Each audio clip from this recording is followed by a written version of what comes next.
Buenas tardes, bienvenidas, bienvenidos a esta siguiente sesión de nuestro curso avanzado de medios de impugnación en materia electoral, que esta tarde, digámoslo así, se engalana.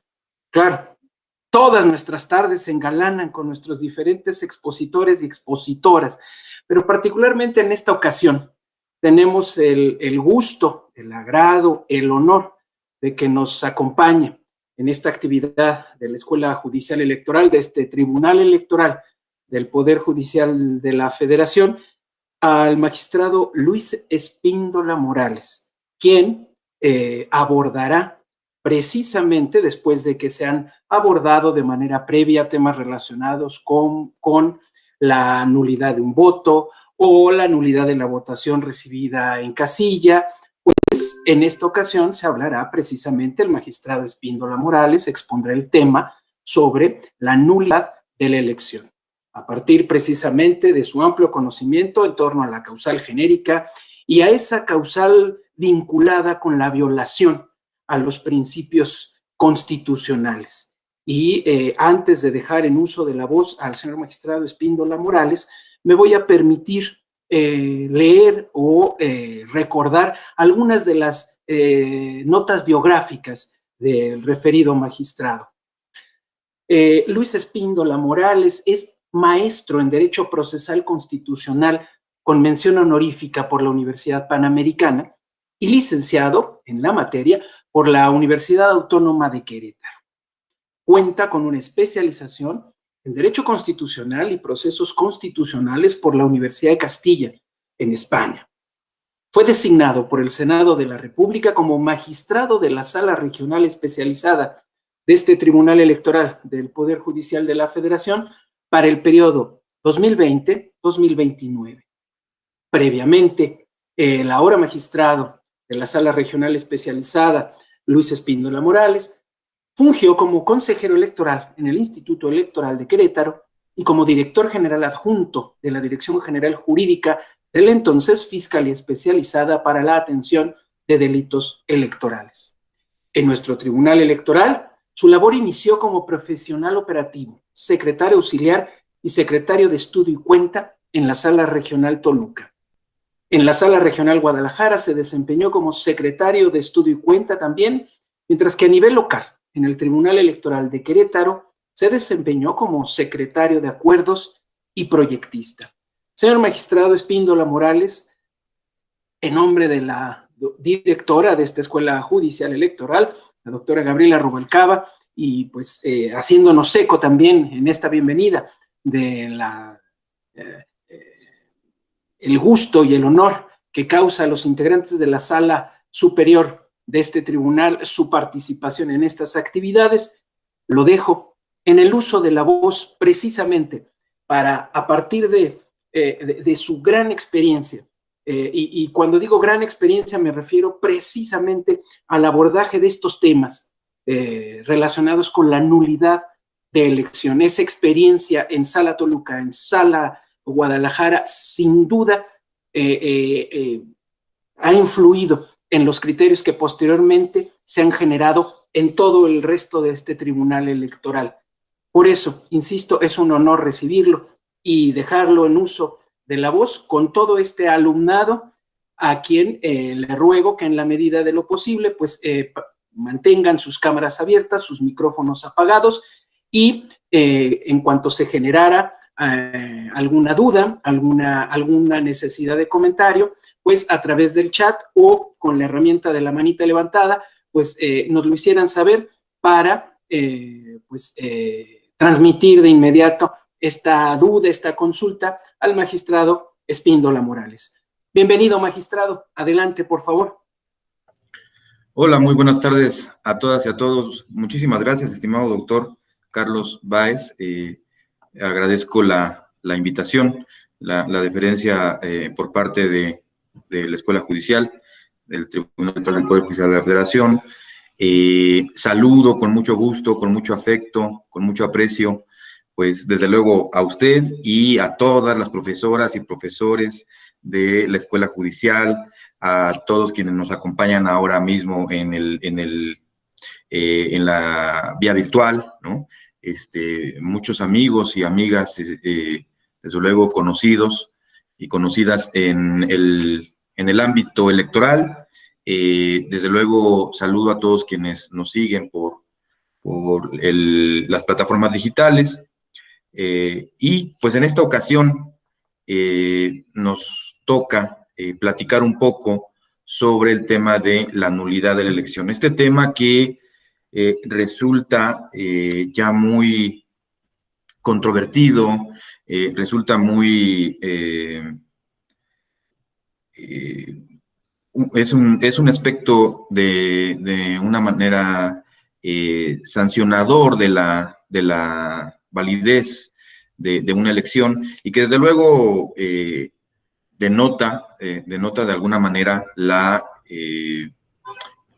uno de los mecanismos que existen en nuestro sistema democrático para ajustar el ejercicio de los derechos políticos, el derecho a ser votado, los derechos, desde luego, fundamentales que les están vinculados, pero principalmente los principios constitucionales a partir de los cuales debe estar garantizada toda elección para ser considerada democrática. A partir de ello, pues estaremos platicando un poco sobre algunos casos de referencia sobre la nulidad de la elección. La nulidad de la elección, afortunadamente, pues no es el deporte nacional, son casos de excepción, no es algo que sea recurrente, afortunadamente, en nuestra democracia mexicana. Por el contrario, la nulidad de elecciones es algo, si bien resulta necesario, es algo extremo en todo proceso electoral. La regla general es la validez de las elecciones a través de procesos democráticos, a través de instituciones que logran de alguna manera llevar a cabo el procesamiento de estas etapas de las elecciones, ¿no? Entonces, de esta manera,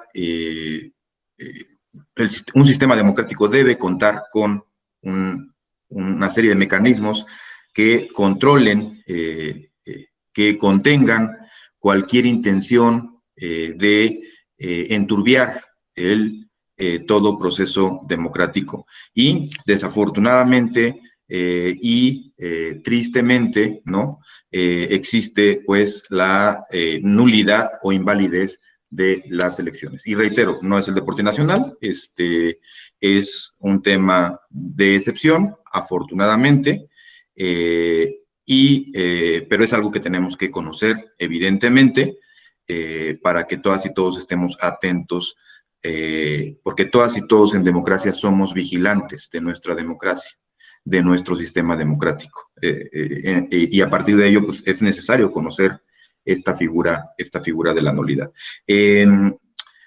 Por ahí traía una presentación, una serie de láminas que, si me lo permite, estimado doctor, quedarían a disposición de la Escuela Judicial, quedarían a disposición de usted y de todos quienes nos acompañan y estuvieran interesados en contar con el material. Es público y pediría que fuera accesible para que todos lo tuvieran, estimado doctor. Y también, desde luego, dentro de este agradecimiento, por supuesto, también un honor poder ser considerado por parte, desde luego, de la Escuela Judicial y de la doctora Gabriela Rubalcaba, a quien también envío un saludo. Dejo entonces la presentación por si alguien me pudiera ayudar. No sé si ya estuviéramos en posibilidad de compartir Ahora mismo comenzamos a proyectar, por favor. Sí. Gracias, estimado doctor. Estamos aquí ya. Sí, bueno, muchas gracias. Adelante, por favor. Este es el contenido general. Vamos a partir de una referencia general, una causal, la explicación de la causal genérica y la violación a principios constitucionales. Digamos que este es un esquema el que vamos a retomar. Adelante, por favor. Bueno, como ya lo adelantaba el doctor Carlos Báez, bueno, tenemos un entendimiento sobre el sistema de nulidades, desde la nulidad del voto, la votación recibida en casilla y, por supuesto, la nulidad de la elección. Entonces, ¿qué es el punto en el que nos vamos a enfocar? ¿Qué es en el que nos vamos a dialogar en el transcurso de esta plática? Ustedes seguramente ya tuvieron alguna referencia en relación con los dos puntos anteriores, la nulidad, cuando es considerado nulo un voto, y los casos en los cuales pues no se le puede dar validez porque no se deriva la intención clara de el votante al momento de la calificación de los mismos, ya sea en el momento en que se realiza el escrutinio y cómputo, ya sea en el momento en el que se lleva a cabo el cómputo en sede administrativa, los cómputos oficiales, ¿no?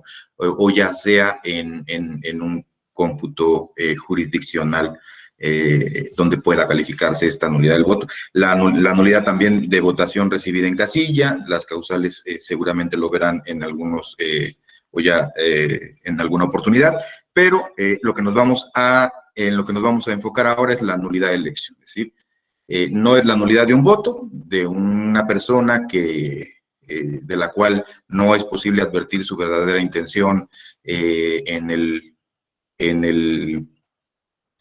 ejercicio de su derecho, entre otras causas. No estaremos refiriendo a la votación recibida en casilla, nos estaremos refiriendo a la nulidad de toda la elección cuestionada, ¿no? Adelante, por favor.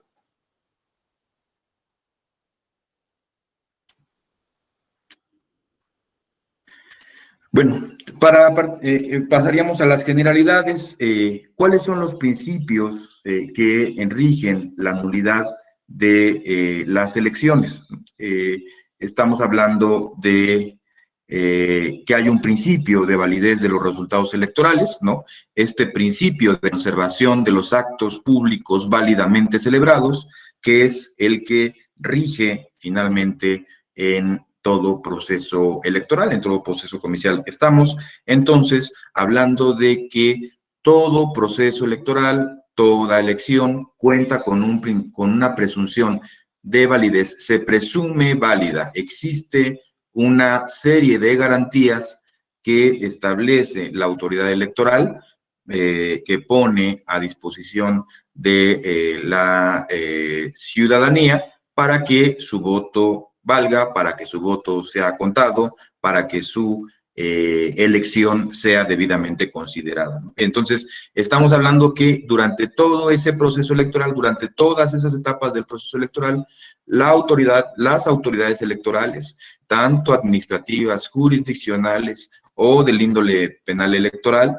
estarán ofreciendo garantías a partir del despliegue de sus facultades, de la logística que tienen que llevar a cabo, de la materialización de los mandatos constitucionales y legales a través de diferentes acciones para que la elección de la ciudadanía pues sea respetada, se dé de esta manera la oportunidad de que todos los participantes, todos los contendientes, todos los candidatos cuenten con el ejercicio de los derechos y de los derechos que tienen en su participación y desde luego de la ciudadanía para que se eviten distorsiones al ejercicio libre del derecho a elegir, ¿no? Estamos hablando también de otro principio que es la definitividad de los resultados que no fueron impugnados. Es decir, en caso de que estuviéramos en presencia de que se llevó a cabo la jornada electoral, se realizan los cómputos oficiales y en el plazo que se cuenta para que se establece en la ley respectiva para controvertir o para reclamar cualquier anomalía, cualquier irregularidad, cualquier falta de garantía de los principios que deben regir toda elección, será entonces, estaremos hablando de una elección válida, porque ya no habrá una impugnación, una controversia, y por lo tanto esa presunción de validez se refuerza plenamente. Toda elección que no sea controvertida, que no sea cuestionada y cuyos plazos hayan fenecido, pues entonces adquieren la calidad de definitivos y por lo tanto han quedado firme esa etapa del proceso electoral, en la que pudieron y debieron haberse cuestionado algunos o una serie de aspectos que tienen a su disposición los participantes, los contendientes, y que al no haberse cuestionado, pues entonces sigue o se refuerza esa presunción de validez de la elección respectiva, ¿no? La preclusión también es otro de los principios para impugnar actos de autoridad relativos a la etapa de preparación de la elección, ¿no? Entonces, hablamos de que todo proceso electoral consta de varias etapas: la etapa de preparación de la elección, por supuesto, la jornada electoral, y la etapa de calificación de la elección, ¿no? Los cómputos oficiales, la calificación de la elección, y cada una de estas etapas tiene un cierre. Si se da el cierre, dándose el cierre de cada una de las etapas y no habiéndose controvertido cada una de ellas, pues entonces quedan validadas, ¿no? De alguna manera vamos a ver algunas excepciones más adelante, cuando precisamente estemos hablando de esto que ya hemos venido refiriendo sobre la invalidez. Otro de los principios, que es la nulidad, en el sentido de que solo podrá ser declarada por causas previstas en la ley. La Ley General del Sistema de Medios de Impugnación en materia electoral, las leyes de medio de impugnación en materia electoral en las entidades federativas, establecen diversas hipótesis a partir de las cuales se puede solicitar la nulidad de las elecciones. Y también existe la posibilidad de que se reclame la violación, la transgresión de principios constitucionales, y por lo tanto a partir de ahí también se puede reclamar pues la violación al principio de equidad en la contienda, por ejemplo, principio constitucional, el principio, violación al principio de laicidad, ¿no? Por ejemplo, estamos en esta serie de hipótesis de violación a principios constitucionales, respecto de los cuales vamos a abordar un poquito más adelante algunos casos que nos van a permitir materializar esta teoría o esta serie de conceptos que estamos dialogando, ¿no? Estamos exponiendo. Y dijimos el principio de equidad, el principio de laicidad, el principio de separación iglesia-estado, el principio de neutralidad en el que deben conducirse los gobernantes en todo proceso electoral, ¿no? De todos los ámbitos de gobierno, estamos hablando federal, estatal y municipal. También podemos encontrar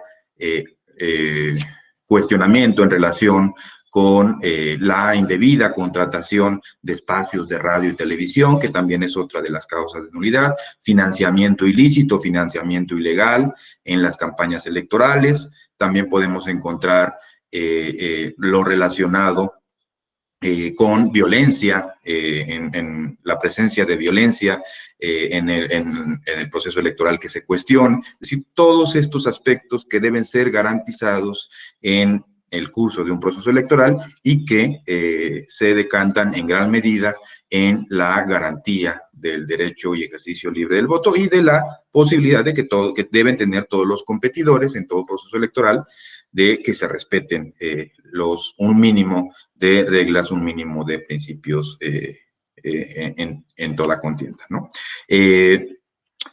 Tenemos también otro de estos principios, que es las nulidades solo comprenden conductas calificadas como graves. Es necesario, como lo mencionaba al inicio de esta conversación, que la invalidez de todo proceso, de toda elección, tendrá que ser un caso de extrema excepción, a partir del cual no podría sostenerse una elección que garantice los principios constitucionales y el ejercicio de los derechos humanos que ello entraña, ¿no? Entonces, consecuentemente, las conductas tienen que ser graves, yo diría sumamente graves, como para llegar al extremo de invalidar generar este efecto invalidante de del proceso electoral, ¿no? de las elecciones. Deben ser dolosos, deben quedar plenamente acreditados, es decir, debe haber un cúmulo de pruebas suficientemente robusto que permita establecer que las irregularidades se presentaron, que esas irregularidades tienen una magnitud suficiente para establecer que se generaron una serie de distorsiones a los principios constitucionales, a los que ya me he referido, entre algunos ejemplos, puede haber muchos más. Otro ejemplo es el rebase de tope de gasto de campaña, por ejemplo. Son varios aspectos en los cuales puede generarse este tipo de irregularidades, pero no de manera aislada, tienen que ser irregularidades, primero, plenamente acreditadas, de tal intensidad o de tal magnitud que no permitan sostener una elección democrática como lo mandatan nuestros tratados internacionales, nuestra Constitución y nuestras leyes. Deben estar plenamente acreditados, la carga de la prueba le corresponde a quien alega el efecto invalidante, a quien alega la invalidez de la elección, y por lo tanto debe presentar todos los elementos que permitan al juzgador o a la juzgadora llegar a la conclusión de que no queda otra opción más que invalidar la elección y consecuentemente llamar al electorado a un nuevo proceso, a una elección extraordinaria, ¿no? Y también nos dice que deben ser determinantes, es decir, que ese efecto sea de tal grado que de alguna manera opaque, de alguna manera genere esta necesidad de sanear la elección a partir de un efecto invalidante. Adelante, por favor. Bueno, tenemos algunos aspectos ejemplificativos. Aquí tenemos un ejemplo en el caso de la nulidad de las elecciones reconocida de manera constitucionalmente, ¿no? ¿Qué causas de nulidad de elección están expresamente ya establecidas en nuestra Constitución? Bueno, podemos acudir al artículo 41, base sexta de nuestra Constitución, que reconoce un sistema de nulidades que debe ser desarrollado en las leyes respectivas, ¿no? Las leyes las leyes secundarias, y entre otros establece que esto que de alguna manera ya comentábamos, que la nulidad de una elección debe ser dolosa, debe ser grave, debe ser determinante y por lo tanto establece una serie de supuestos, entre ellos lo relacionado con pues la contratación indebida de espacios de radio y televisión, con el tema relacionado con la fiscalización, es decir, el rebase de tope de gastos de campaña, también la compra indebida, la compra ilegal, la adquisición de cobertura informativa en espacios de radio y televisión, y estos esquemas de fiscalización que comentábamos, la obtención de recursos de procedencia ilegal, de procedencia ilícita, y por lo tanto, esto puede generar la invalidez de una elección. Aquí tenemos unos ejemplos donde la propia Constitución establece hipótesis de invalidez de los comicios. Reitero, estas hipótesis o estos ejemplos que vienen aquí tienen que reunir características de ser violaciones graves, plenamente acreditadas, dolosas y determinantes para el proceso electoral. Si no se reúnen estos elementos, entonces prevalece este principio que ya había mencionado hace un momento, que es el principio de conservación de los actos públicos válidamente celebrados, que no es más que la presunción de validez y la garantía de validez de todas y todos quienes tenemos el derecho a ejercer nuestro voto, de que nuestro voto valga, de que nuestro voto se cuente, de que nuestra decisión sea, desde luego, resguardada y garantizada. No será posible cuando nos encontremos en hipótesis como las que vienen mencionadas en esta lámina y que desde luego se reconocen en nuestra Carta Fundamental. Adelante, por favor. A quien le corresponde conocer en forma definitiva, según el artículo 99 de la Constitución, sobre las impugnaciones de elecciones o la invalidación o el pretendido reclamo de invalidación de elecciones, pues al Tribunal Electoral del Poder Judicial de la Federación a través de sus salas y en definitiva a la Sala Superior. En elecciones de presidente de la República, de senadores y de diputados federales. A las salas regionales llegan las impugnaciones de los reclamos sobre invalidación de elecciones, una vez que se ha cumplido con este principio de definitividad, es decir, una vez que los conflictos han sido ya resueltos por los tribunales electorales en las entidades federativas, y eso llega a través de juicios de revisión constitucional electoral. En el caso de la solicitud de invalidación de las elecciones de presidente de los Estados Unidos mexicanos, de diputados federales y de senadores o senadoras, llega a través de los juicios de inconformidad, que son los medios de impugnación a través de los cuales por excelencia se plantea en el ámbito federal las posibles irregularidades que se pudieran haber presentado dentro de la competición en los ámbitos que ya he referido, ¿no? Adelante, por favor.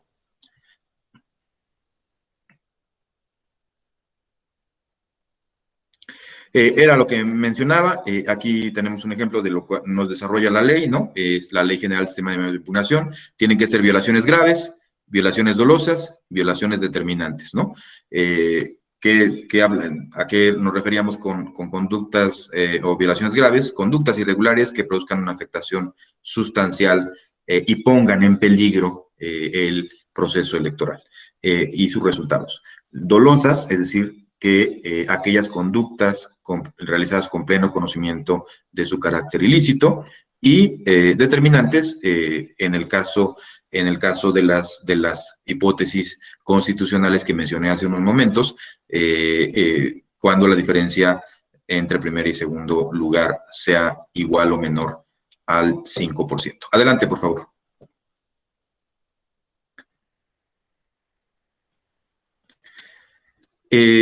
Las violaciones o las transgresiones o las irregularidades deben acreditarse de manera objetiva o demostrarse de manera objetiva y material.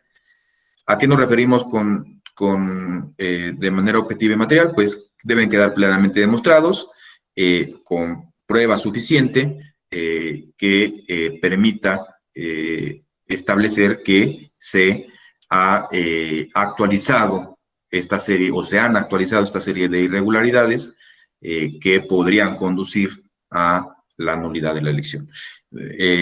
También la violación o la transgresión debe ser material, ¿no? Además de objetiva, debe ser material, es decir, que la violación exista en el plano fáctico, en el plano de los hechos, y no solamente a partir de presunciones endebles, ¿no? Adelante, por favor.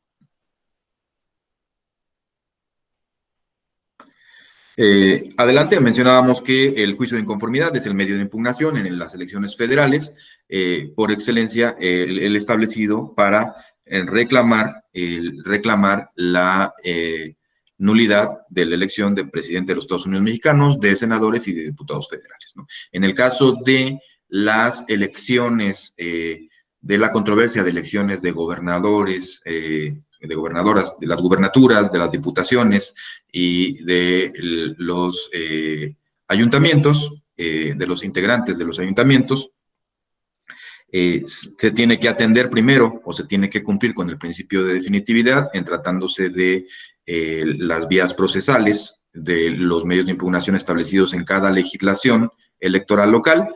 Se tiene que interponer el recurso correspondiente, el medio de impugnación correspondiente ante el Tribunal Electoral Local, y una vez agotado, una vez resuelto por los tribunales locales las controversias que pudieran darse en relación con el cuestionamiento de los procesos estatales de elección de autoridades en ese ámbito, las salas regionales pueden conocer de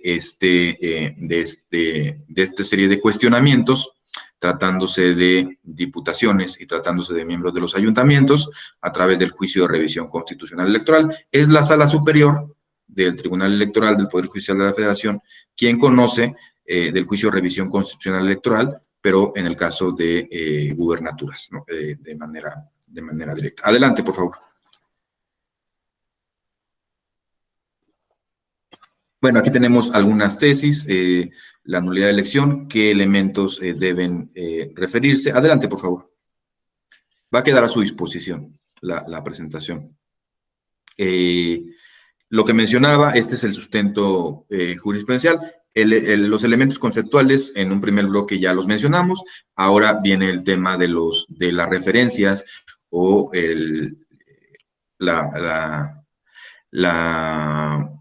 la serie de enunciados jurisprudenciales que sustentan esta base teórica, ¿no? Entonces, aquí tenemos una jurisprudencia donde nos dice que la nulidad solamente comprende conductas que sean calificadas como graves y aquellas que sean establecidas de manera limitativa, expresa en la hipótesis legal o constitucional, como ya vimos, deben y en ese grado de certeza es que los juzgadores están obligados a resolver en ese sentido. Adelante, por favor.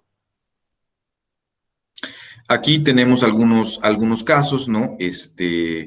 Pues estos ya son un poco más antiguos, antiguos, pero tenemos que empezar desde las referencias de este asunto tiene más de 20 años, ¿no?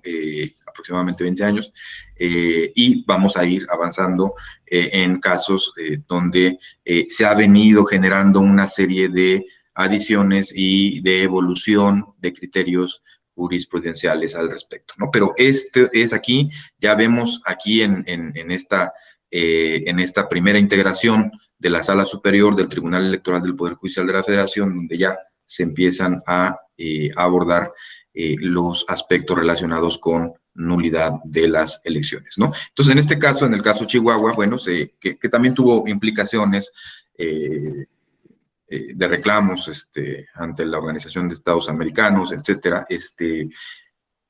se alega diversas irregularidades, actos de propaganda electoral por parte de los funcionarios, el funcionario municipal, en este caso el presidente municipal.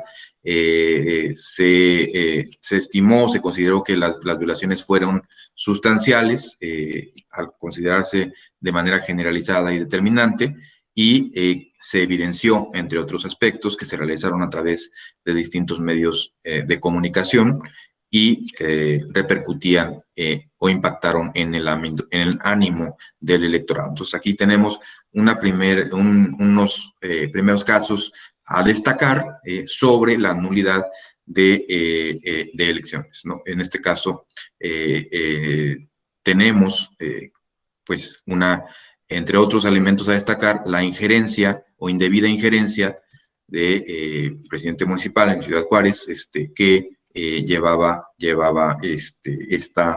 esta injerencia, indebida injerencia, usando recursos públicos, llevando a cabo actos de proselitismo, de acompañamiento, que desde luego atentaban contra la equidad en la contienda, contra el principio de neutralidad. Adelante, por favor. Aquí tenemos otro caso, es de 2003. Este tiene que ver con uso de símbolos religiosos, tiene que ver con el principio de separación iglesia-estado, tiene que ver con el principio de laicidad, y donde se planteó una causal genérica, donde se estimó que las violaciones fueron sustanciales, fueron generalizadas, impactaron en la jornada electoral y fueron determinantes para que el partido que obtuvo en ese momento el triunfo se generara un impacto de tal magnitud que no podría sostener la validez del proceso electoral en ese entonces. Adelante, por favor. Aquí tenemos otro caso, ya vimos uno de Chihuahua, otro del Estado de México, aquí estamos viendo uno de Colima, ¿no? Donde la participación también de un funcionario público en el proceso electoral, en este caso el gobernador, se presenta como un funcionario que abiertamente apoya a una fuerza política, donde realiza diversas declaraciones intimidatorias, de presión, de amenaza a los adversarios, ¿no? Como algunas expresiones que aquí vienen en la lámina, ¿no? Van derechos, se van chueco y los castiga Dios o se los lleva a la Procuraduría, ¿no? O se van derecho al panteón o se van derecho a la cárcel, ¿no? Este tipo de cosas, este tipo de aspectos de presión, de intimidación hacia las fuerzas opositoras, hacia hacia la sociedad en general que no compartía un proyecto político, pues entonces pues generó una distorsión importante al tratarse del titular del Ejecutivo estatal, donde se acreditó también participación en eventos proselitistas y desde luego se consideraron irregularidades que fueron consideradas graves, determinantes y de respecto de las cuales no era posible generar una validación que pudiera considerarse democrática, ¿no? Entonces, estamos hablando de vulneración al principio de equidad en la contienda, estamos hablando de violación al principio de neutralidad, la neutralidad que a partir de la cual deben conducirse los funcionarios públicos, y esta neutralidad implica, pues, el no favoritismo o el no uso de recursos públicos, el no despliegue de recursos humanos o materiales o financieros, para apoyar alguna fuerza política. Recordemos que todas las fuerzas políticas, todas las opciones políticas tienen tienen que atender una serie de reglas, entre ellas, pues, el financiamiento, la propaganda, etcétera. Todos tienen cierto financiamiento de acuerdo al grado de influencia o de fuerza que tengan en determinado proceso electoral, y así le es asignado el financiamiento respectivo. Si se reciben apoyos distintos a los establecidos en la ley, como pudiera ser la injerencia de servidores públicos a través de recursos públicos, materiales o humanos, que permitan advertir el apoyo a una fuerza política en específico, pues este esquema sufre una distorsión, y esa distorsión puede ser de tal grado o magnitud a partir del cual pues no sea posible sustentar una elección como válida, ¿no? Porque entra al juego, o estaría entrando al juego democrático, un participante que no debe estar participando en la competición. Adelante, por favor. Tenemos la reforma de 2014, ¿no? Que es lo que de alguna manera mencionamos hace unos momentos, algunas hipótesis que ya se reconocen de nulidad de las elecciones, pero ya en nuestra Constitución, ¿no? De nivel constitucional. Son hipótesis de anulación de las elecciones en el ámbito ya de nuestra Constitución. Adelante, por favor. Aquí tenemos algunos ejemplos. Tenemos el caso también del Estado de México, de Michoacán, de Morelia. Este último, en su momento, como secretario de Estudio y Cuenta, me tocó contribuir, proyectarlo, ¿no? Adelante, por favor. Bueno, en este asunto, también desde Pozzotlán, de 2009, también tiene que ver con participación en festividades religiosas, violación al principio de laicidad, ¿no? Y entonces tuvo como efecto la invalidación de los comicios. Adelante, por favor. Adelante. El caso Yurécuaro también, el uso de... atrás, por favor. El caso de Yurécuaro, pues se trató de una serie de actos que involucraban una religión en específico, la religión católica. Yurécuaro se caracteriza por una tradición pues es la capital mundial del Rosario o algo así, me parece, ¿no? Pero la incorporación en todas las etapas del proceso electoral por parte de símbolos religiosos, de alusiones religiosas, como instrumento para incidir en la voluntad del electorado, pues tuvo como efecto pues, la anulación o la invalidación de la elección.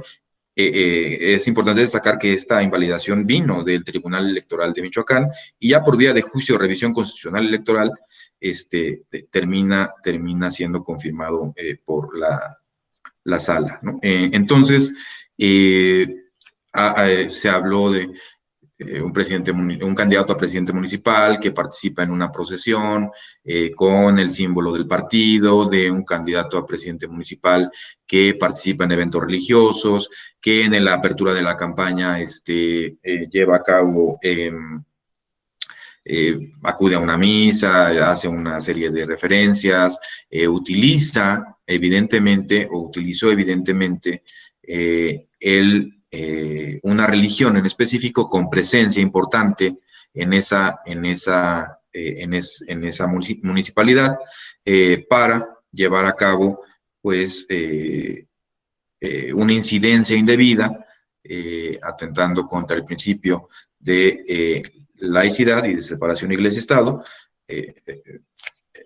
generando una presión indebida hacia el electorado a través del empleo de expresiones, símbolos religiosos, ¿no? El empleo de participación en una procesión de una persona que falleció, también el uso del rosario, de un carro alegórico de San Judas Tadeo y de la Virgen de Guadalupe, etcétera. Un cúmulo de irregularidades que condujeron, por supuesto, a estimar que no debía validarse la elección. Adelante, por favor. En ese caso. Y en este caso, bueno, es el caso Morelia, ¿no? En donde, muy cuestionado, muy controvertido, se hizo muy famoso por que se divulgó mucho la noticia de la anulación de la elección por el uso de un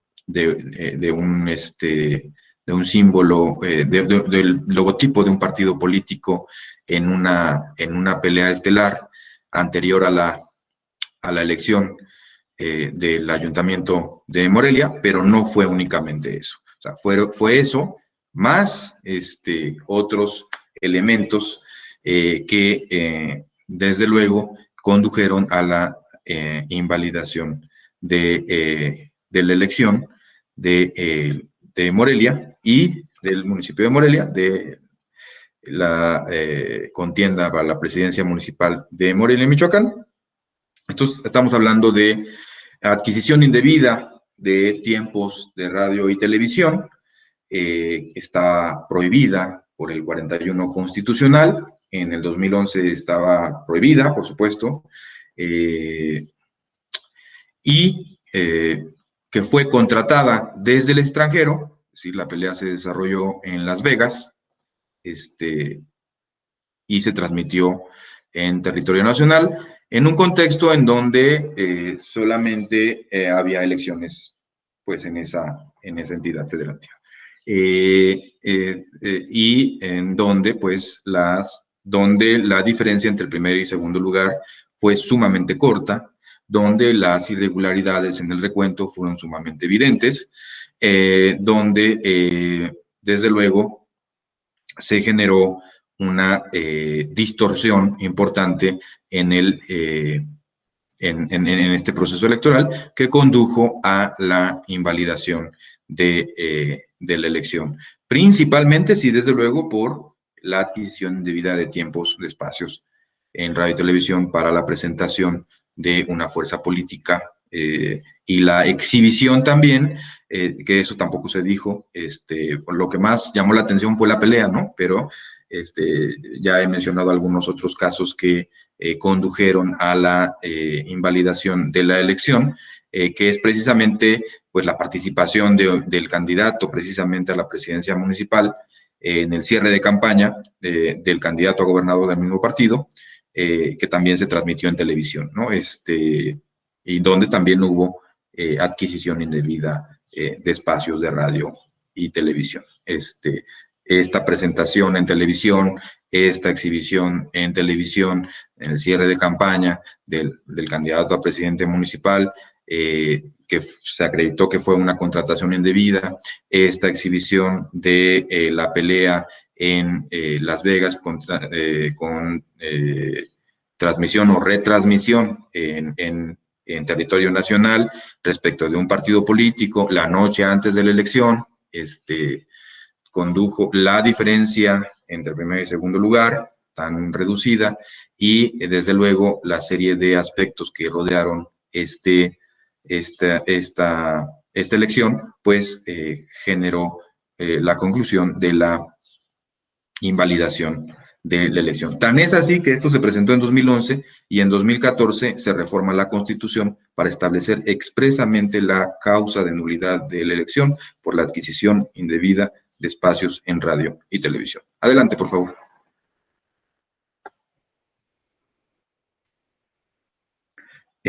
También aquí tenemos otro caso donde hay participación de un funcionario público de alto nivel para el apoyo a un candidato a diputado federal. En este caso, la indebida participación o injerencia del gobierno del Estado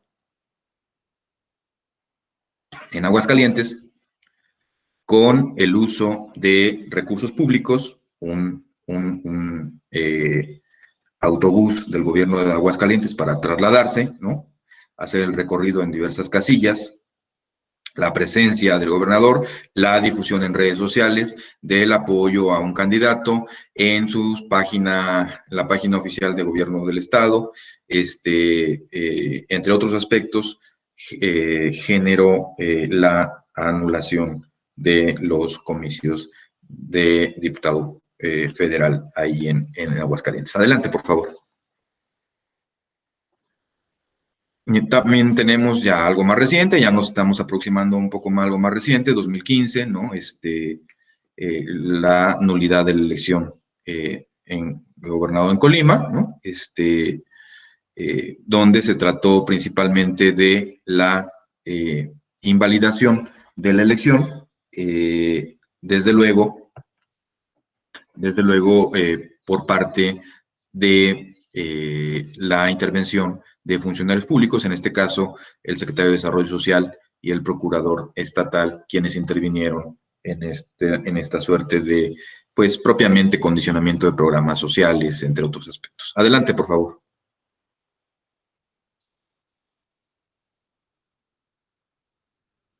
El caso de Zaguayo, ¿no? En Michoacán, también por violación a principios constitucionales, equidad en la contienda, el principio de neutralidad.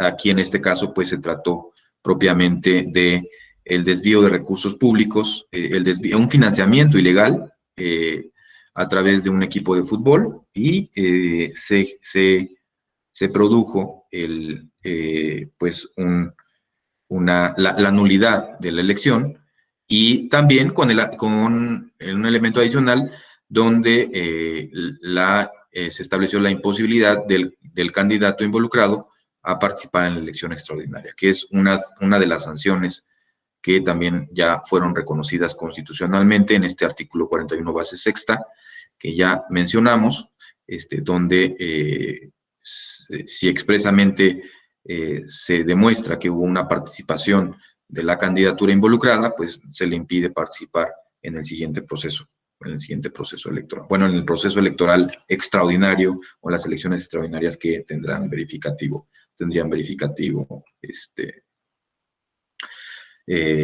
como resultado de la nulidad o la invalidación de la elección. Adelante, por favor.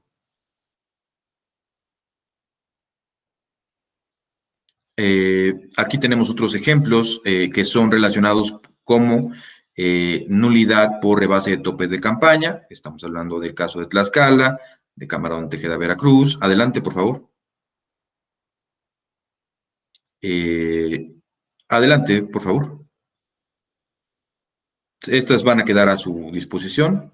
También, en este caso, es de violencia política de género. En un primer momento, la Sala Ciudad de México tuvo por acreditada violencia política en razón de género contra una de las candidatas, ¿no? Y determina la anulación de la elección cuestionada.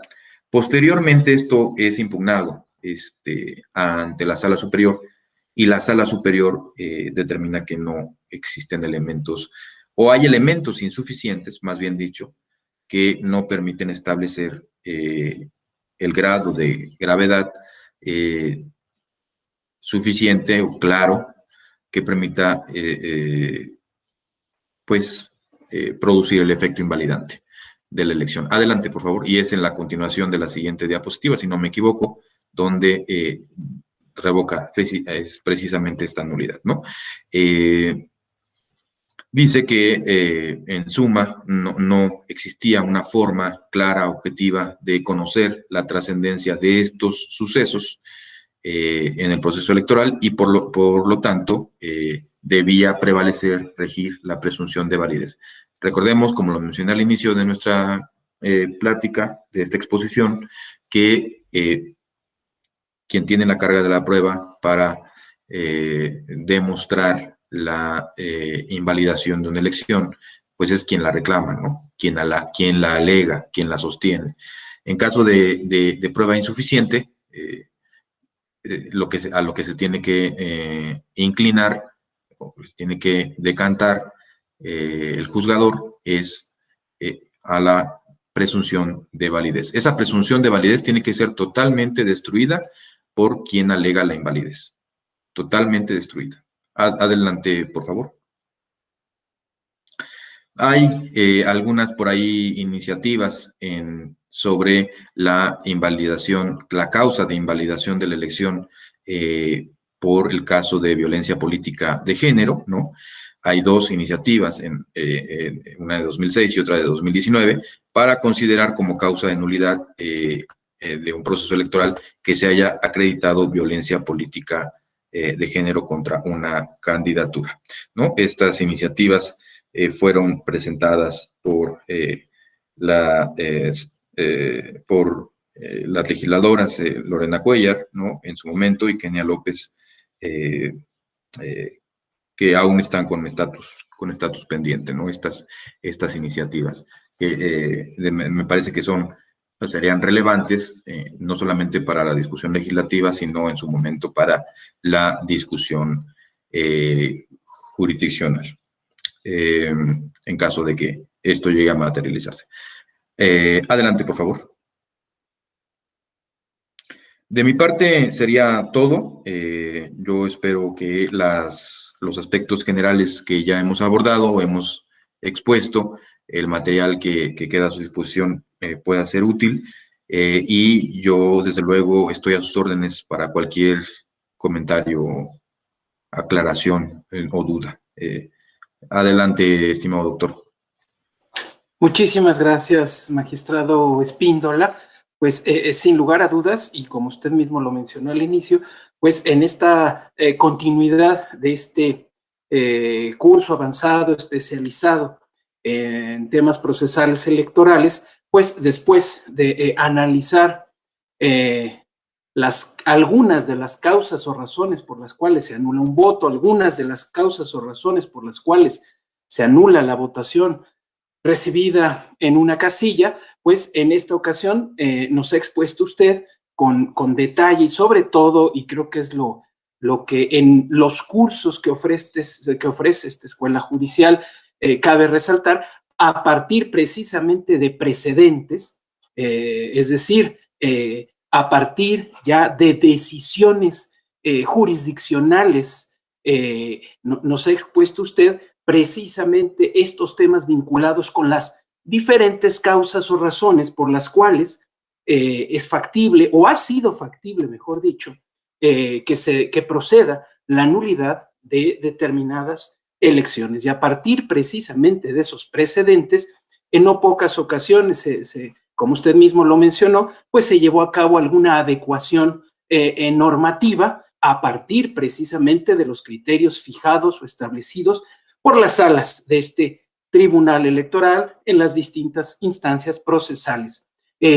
A partir de esta excelente exposición, insisto, de este muy buen manejo de los precedentes judiciales, consultaría a las personas que nos hacen favor de estar aquí presentes en esta aula virtual, como por ejemplo está sucediendo en este momento, pues si tienen alguna duda, algún comentario, don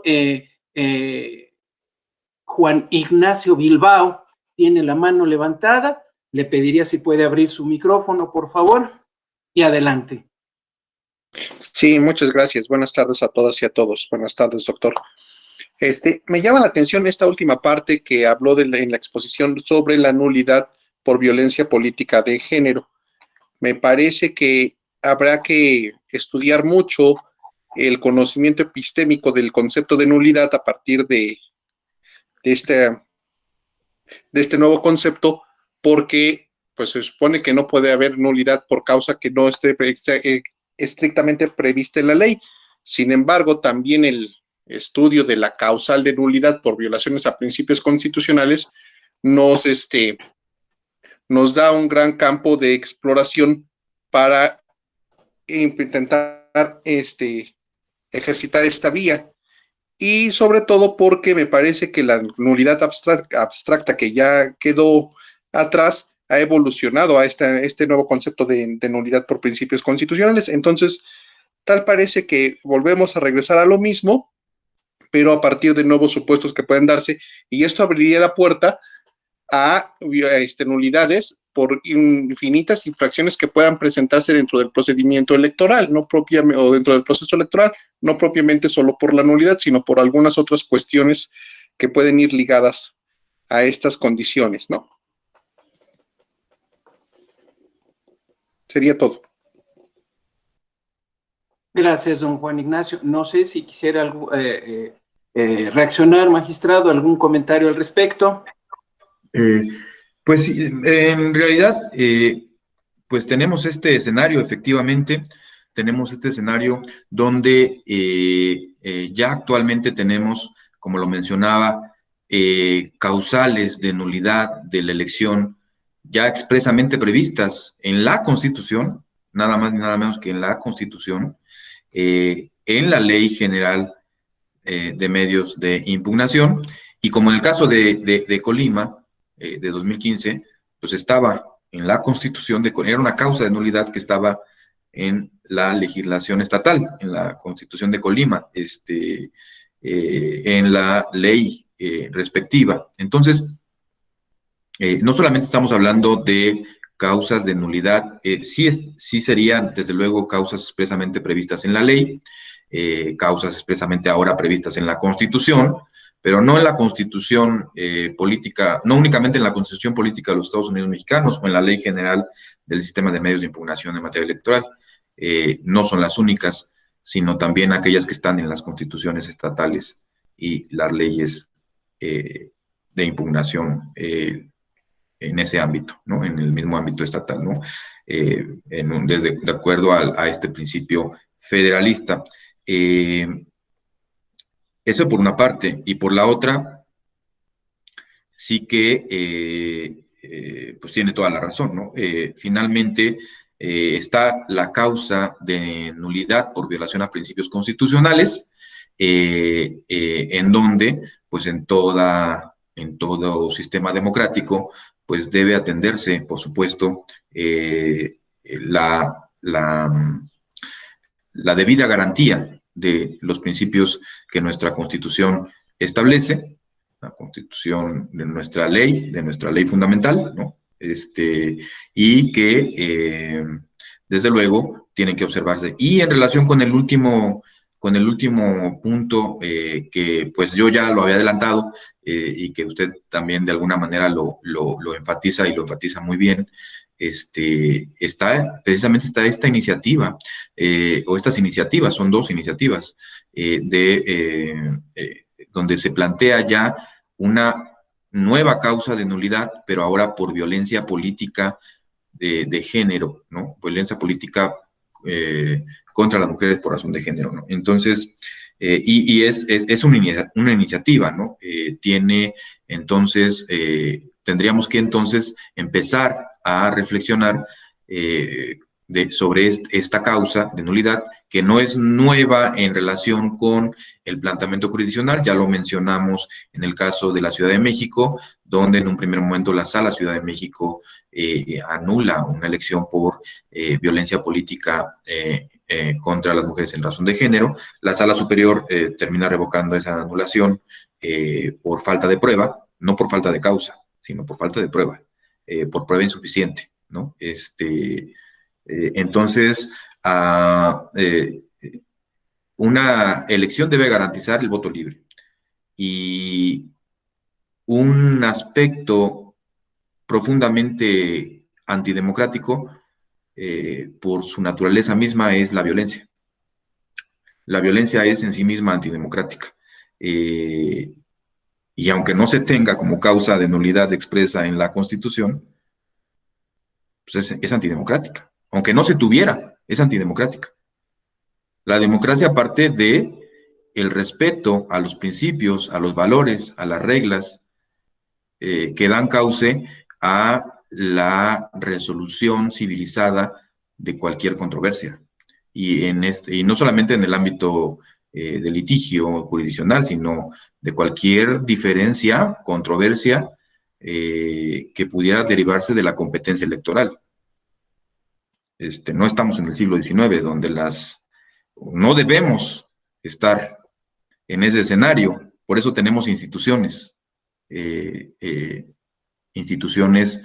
fuertes, instituciones sólidas, establecidas para garantizar el ejercicio libre del voto, de que las decisiones de la sociedad sean respetadas, ¿no? De manera civilizada, sin violencia. Esa transición pacífica, o esa forma de resolver esos conflictos nos ha costado mucho. A las mexicanas, a los mexicanos, ha costado muchas luchas, muchos reclamos, mucho sufrimiento, para tener el sistema electoral, el sistema democrático con el que ahora contamos. Y ese sistema pasa por, desde luego, contar con instituciones que resuelvan conflictos de cualquier naturaleza, incluyendo, por supuesto, la violencia, que es profundamente deleznable y antidemocrática. Y una elección no puede ser validada, ni podría ser validada en condiciones de violencia, ¿no? Obviamente, con las características que ya mencionamos y que deben estar plenamente demostradas, para mostrar a la ciudadanía, al cuerpo electoral, que esto produce un efecto invalidante y que no es posible sostener una elección en esas condiciones. O sea, ya no es como el siglo XIX, donde venían los golpes de Estado, donde venían los actos violentos, donde las diferencias se resolvían en otras arenas distintas a las institucionales, ¿no? Esa sería digamos, mi reflexión, ¿no? Porque se me comentó en ese sentido. Gracias, estimado doctor. Adelante. Muchas gracias, magistrado. Resaltar precisamente esto que usted acaba de mencionar, que me pareció muy importante. No fue por defecto en la causa, sino por defecto en la prueba, digamos, que fue, que cambió, digamos, la sentencia, o fue revocada la sentencia de la Sala Regional Ciudad de México en la instancia superior, que es un tema por demás relevante, sobre todo en que usted nos acaba de exponer, y que a lo largo de la exposición, pues de manera clara, me parece que todos advertimos un elemento fundamental, y partiendo precisamente de lo que usted mencionó al inicio, de este principio de presunción de validez, y esa necesidad de derrotar esa presunción de validez, pues conlleva la necesidad de aportar elementos suficientemente probatorios como para tener demostrados que los hechos de los cuales se deriva o se imputa la pretensión de declarar la no validez o la nulidad de la elección, pues efectivamente sucedieron. Y es un tema por demás relevante, porque sobre todo en temas de nulidad de elección, pues se tienen que abordar los dos aspectos que usted bien nos destacó y nos mencionó. Por un lado, el hecho mismo, y por el otro, la determinancia. Es decir, esta relación directa de causa a efecto que se ha de establecer precisamente a partir de los hechos probados. Por acá le iba yo a comentar, don Vicente Reséndiz, que seguramente es su paisano magistrado, lo saluda desde San Juan del Río, Querétaro, precisamente, y don Ignacio Bilbao consulta cuál es el número de esa sentencia de la Sala Superior. Supongo, don Ignacio, que se refiere usted a la sentencia que revoca la sentencia a su vez de la Sala Regional Ciudad de México, y en cuanto nosotros mandemos en un momentito más que les hagamos llegar la presentación que nos ha generosamente compartido el magistrado Espíndola, seguramente a partir de ahí podemos encontrar o rastrear la sentencia de la Sala Superior. No sé si hubiese alguna duda, algún comentario adicional.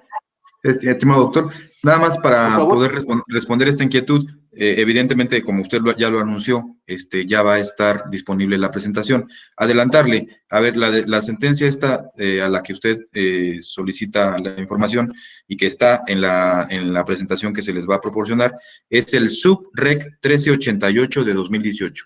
SUB-REC 1388 de 2018. Y el de la Ciudad de México es el JRC 197 de 2018. Entonces, de todas formas, como ya lo anunció usted, doctor, va a quedar disponible la presentación para aquellos y aquellas que estén interesados en consultarla. Gracias, doctor, y disculpe la interrupción. No, al contrario, magistrado, gracias a usted por la precisión. Siendo así, entonces consulto nuevamente a las personas que estamos por acá. Si hubiese algún comentario, alguna duda, sin duda la exposición del magistrado Espíndola ha sido suficientemente clara, aunque claro, evidentemente en estos temas siempre nos quedamos con alguna duda o con algún comentario. Y bueno, si no es precisamente en el momento mismo de la exposición, luego nos van surgiendo dudas o nos van surgiendo comentarios, y seguramente en esta o en las subsecuentes sesiones de este mismo curso podrán ir saliendo y podrán ir siendo desahogadas estas dudas o estos comentarios. Si no hay entonces algún comentario más, alguna duda adicional, pues señor magistrado Espíndola, realmente para mí ha sido sumamente grato y provechoso esta exposición que nos ha compartido precisamente con esta trayectoria de precedentes desde inicios de este siglo, para percibir que en efecto, como usted bien lo indica, por fortuna no es un deporte nacional, y sin embargo cuando los hechos se comprueban y es el punto de tomar la decisión, pues este tribunal y las diversas salas de este tribunal pues han enfrentado esa decisión valiente de declarar la nulidad o la no validez de un proceso electoral precisamente por los hechos probados. Una reflexión final, magistrado, si nos hiciera usted favor. Sí, estimado doctor, gracias por el espacio. Finalmente, agradecerles a la Escuela Judicial, a la doctora Gabriela Rubalcaba, a usted precisamente, doctor, y pues a todos los profesores y profesoras de la Escuela Judicial, a quienes son mis amigos y les tengo un gran aprecio, respeto, y a todos ustedes que nos han estado acompañando en esta plática. Decirles que precisamente este tema de nulidad de las elecciones no es un tema fácil, tiene muchas aristas, ya lo vimos, muchos aspectos a partir de los cuales se puede cuestionar el sostenimiento democrático de una determinada elección, que no es una cuestión que afortunadamente se presente de manera frecuente, son contados los casos, pero que finalmente, como retomando un poco el comentario del doctor Carlos Báez, afortunadamente contamos con instituciones prestas a garantizar el ejercicio de los derechos, a garantizar el voto de la sociedad y desde luego a puntualizar, cuando es necesario puntualizar, la necesidad de llamar a nuevas elecciones ante una serie de cuestiones que no permiten, desde luego, sostener una elección democrática. Esos son casos excepcionales, pero, y la regla excepción, la regla, y no la excepción, la regla general es que las instituciones electorales, el Instituto Nacional Electoral, el Tribunal Electoral del Poder Judicial de la Federación, la Fiscalía en Delitos Electorales y todas las instituciones en el ámbito de las entidades federativas están, y desde luego todos quienes nos desempeñamos en el ámbito electoral, pues estamos muy comprometidos en que esa regla general siempre se garantice. Y esa regla general es el respeto irrestricto de la voluntad ciudadana. El tribunal, en el caso del Tribunal Electoral, pues está para garantizar el ejercicio del voto, para garantizar esa decisión que como unidad electoral ha tenido que tomar, y solamente por una excepción extrema habrá lugar a cuestionar una elección que cumpla o satisfaga las reglas y los principios que deben prevalecer en todo juego democrático, ¿no? Entonces, yo estoy muy agradecido, muy honrado por esta oportunidad. Les expreso mi agradecimiento y pues estoy a la orden en lo que sea necesario en relación con la exposición y por supuesto en las sucesivas ocasiones en las que nos toque platicar de este o de otros muchos temas. Y no olvidar y agradecer también a la persona que me ha saludado, mi paisano allá en San Juan del Río, yo soy de Querétaro, y agradecer, devolverle esa atención o esa referencia que ha tenido siempre San Juan del Río. Yo soy egresado de San Juan del Río, del campus de la Universidad Autónoma de Querétaro, soy de allá, de San Juan del Río, y por supuesto, pues muy honrado de tener esa referencia. A sus órdenes y gracias. Muchísimas gracias, magistrado. Invitaría a quienes nos acompañan en esta aula virtual, ahora sí, a que abramos todos juntos al mismo tiempo el micrófono, pues para tributarle un muy afectuoso gracias, magistrado. aplauso. Muchas gracias. Magistrado. Gracias, magistrado. Agradecerle de nueva cuenta, agradecerles a cada una de ustedes, a cada uno de ustedes su presencia en esta aula virtual de esta Escuela Judicial Electoral, del Tribunal Electoral del Poder Judicial de la Federación. saludarlos con mucho gusto e invitarlos a que nos veamos mañana nuevamente para desahogar la siguiente sesión de este curso. Muchísimas gracias. Buenas tardes, magistrado. Muchísimas gracias. Buenas tardes y hasta pronto. Al contrario, muchas gracias. Muy bien. Muchas gracias. Gracias. Un abrazo. Magistrado. Muchas gracias, magistrado. Gracias. Hasta mañana.